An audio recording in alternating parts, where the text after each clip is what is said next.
Hello and welcome everyone to Mecanso video series. Today we are going to talk about how to make a shoe rack. So,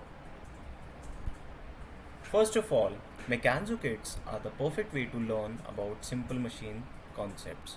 It is one of the best kits to learn how to build a machine that you see in real life, and also the best way to learn STEM. So, as you all know, today we are going to learn how to make a shoe rack. So, without any further delay, let's begin.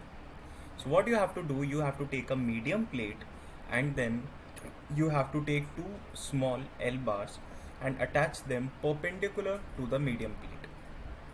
Now, to fix these L bars, you have to use two 0.5 bolts on either side of the medium plate, right? On step 2, what you have to do is attach another medium plate on top of the two L bars that you just attached with the screws.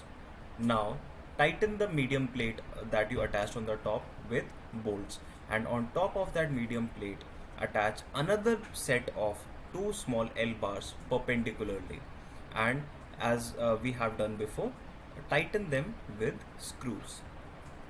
And finally we are going to add a third layer of medium plate, which is going to be the top shelf. So all you have to do is attach another medium plate on top of the two small L bars and fix it with two bolts. So your shoe rack is ready. Here's a small problem for you. Create a building tower with the help of Mecanso kit. So you have successfully built a shoe rack model with the help of Mecanso kit. Now it's time to test your knowledge by creating or building a tower model using Mecanso kit. So I hope you are able to do it, and if yes, please let us know in the comment section. So just keep moving forward and learn something new every day. Thank you so much for watching.